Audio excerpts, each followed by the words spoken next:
बराबरी है।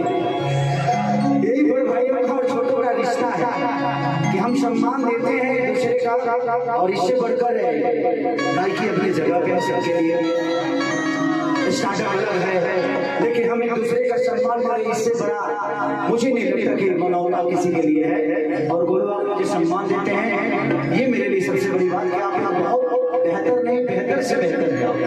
और आपके स्वागत में हम 2 लाइन सुनाएंगे। एक भरत शर्मा जी गाना गाए थे,